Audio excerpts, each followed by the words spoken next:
Eles amarraram as mãos do Salvador a uma viga de madeira e o açoitaram, cumprindo a profecia. Ofereci as costas aos que me feriam. Jesus tinha poder para impedi-los, mas ele voluntariamente permitiu-os que assim fizessem. O chicote de couro geralmente tinha pedaços de aço, bolas de chumbo e ossos afiados. Não somente açoitaram as costas, como as nádegas e pernas. Devido aos ossos afiados e o metal existente no chicote, os músculos foram cortados e se abriram. As artérias foram atingidas, espirrando sangue. A maioria das vítimas morriam devido a esse tipo de açoite. Mas ele foi transpassado pelas nossas transgressões e moído pelas nossas iniquidades. O castigo que nos traz a paz estava sobre ele. E pelas suas pisaduras fomos sarados.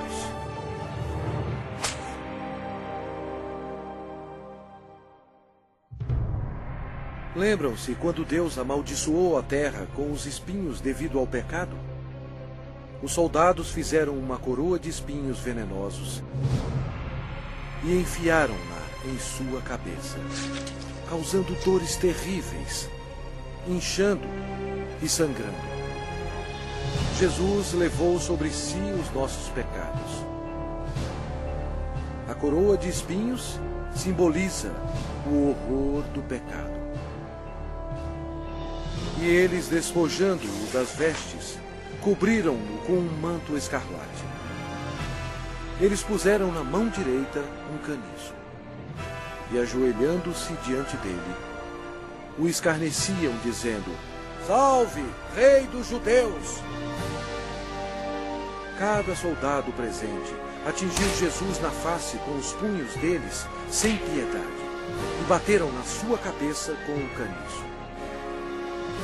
Eles cuspiram o Cordeiro de Deus, conforme as Escrituras. Não escondi o rosto aos que me afrontavam e me cuspiam. Era desprezado e o mais rejeitado entre os homens, homem de dores e que sabe o que é padecer. Jesus foi levado de volta ao governador Pôncio Pilatos, que vangloriava-se que somente ele tinha a autoridade de crucificar ou soltar Jesus. Mas Jesus respondeu: "Nenhuma autoridade terias sobre mim, se de cima não te fosse dada." Jesus havia dito anteriormente: "Eu dou a minha vida para a reassumir. Ninguém a tira de mim.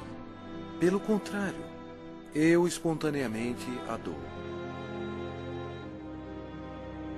A partir deste momento, Pilatos procurava soltá-lo, mas os judeus clamavam: "Se soltas a este, não és amigo de César? Todo aquele que se faz rei é contra César." Satanás se apoderou das emoções da multidão, enchendo-as de ódio contra Jesus. Satanás pensou estar em completo controle, mas ele não estava. Sem saber, Satanás era um fantoche nas mãos de Jesus. Ele estava completamente esquecido que suas ações estavam cumprindo a profecia da Bíblia. Pela última vez, Pilatos disse: "Eis aqui o vosso rei." Mas o principal sacerdote disse: "Não temos rei, senão César." A multidão continuava clamando: "Crucifica-o! Crucifica-o!"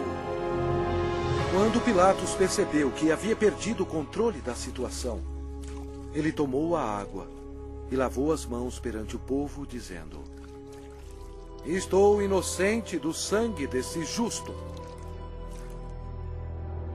E o povo todo respondeu: "Caia sobre nós o seu sangue e sobre nossos filhos." Deus atendeu o pedido deles, e eles têm sofrido desde então. Então, Pilatos entregou Jesus para ser crucificado. E ele foi levado. Sua carne estava cortada em tiras, pois ele teve que carregar uma cruz pesando mais de 50 quilos, 1950 pés até o lugar da execução, Gólgota. A madeira áspera raspava suas costas dilaceradas, mas ele já estava desidratado. Era um milagre ele ainda estar vivo. A outra profecia que se cumpriu foi: certamente ele tomou sobre si as nossas enfermidades e as nossas dores levou sobre si. E nós o reputávamos por aflito, ferido de Deus e oprimido. Uma outra profecia que se cumpriu foi: ofereci as costas aos que me feriam e as faces aos que me arrancavam os cabelos. Não escondi o rosto aos que me afrontavam e me cuspiam.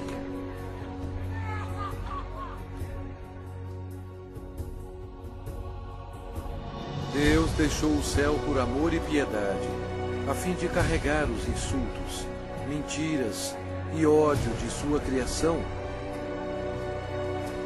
e para morrer pelos pecados deles.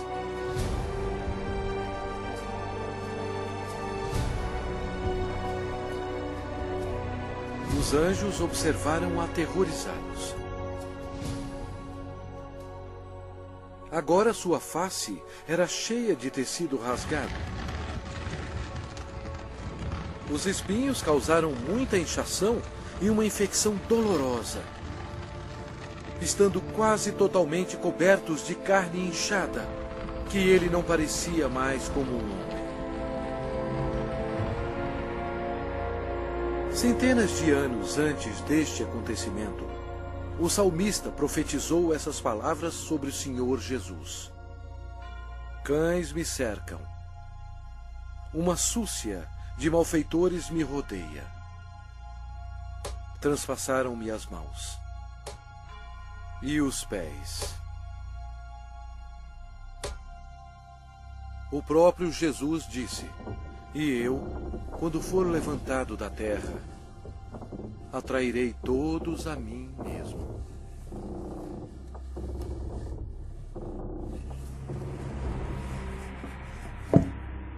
Ninguém tem maior amor do que este, de dar a alguém a própria vida em favor dos seus amigos.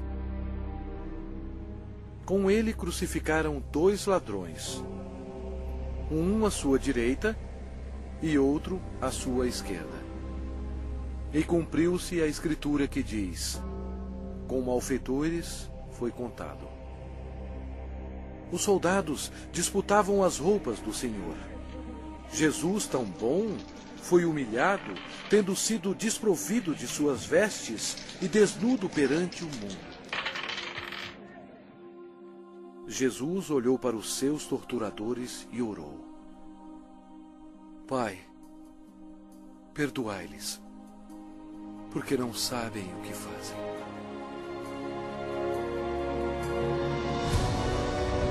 Os espectadores disseram: salva-te a ti mesmo, descendo da cruz. De igual modo, os principais sacerdotes com os escribas, zombando entre si, diziam: salvou os outros, a si mesmo não pode salvar-se. Desça agora da cruz o Cristo, Rei de Israel, para que vejamos e creiamos.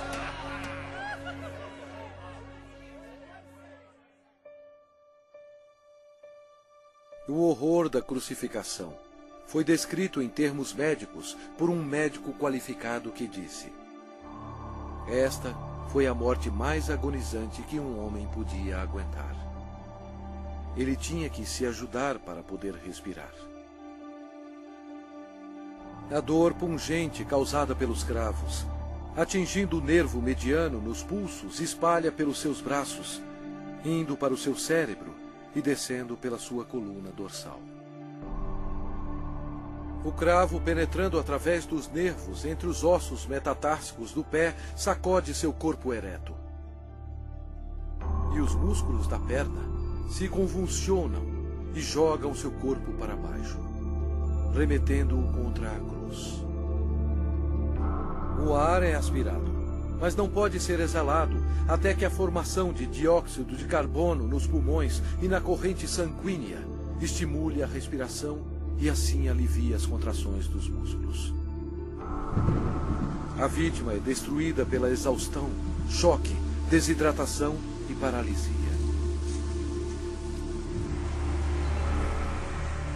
O coração quase não consegue bombear o sangue espesso, pois as células vão morrendo aos poucos.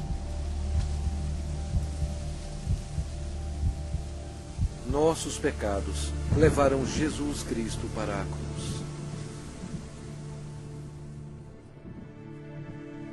Como pasmaram muitos à vista dele, pois o seu aspecto estava muito desfigurado, mais do que o de qualquer outro, e a sua aparência, mais do que a dos outros filhos dos homens. Este foi o momento decisivo em toda a história. Nunca houve um dia como este. Porque Deus amou ao mundo de tal maneira que deu o seu Filho unigênito para que todo o que nele crê não pereça, mas tenha a vida eterna. O sangue que Jesus derramou na cruz, naquele dia tenebroso, não era sangue humano. Era o sangue precioso de Deus, o único que poderia tirar os nossos pecados. Por que Jesus passou por tudo isto? Por você. Ele o ama.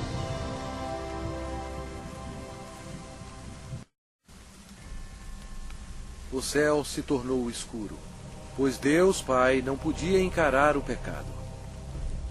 Jesus absorveu os pecados da humanidade, incluindo os pensamentos e ações pecaminosas, e pagou o terrível preço, morrendo na cruz.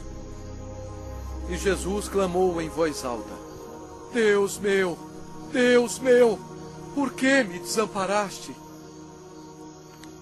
Eis o Cordeiro de Deus, que tira o pecado do mundo. Logo antes de Jesus morrer, ele bradou: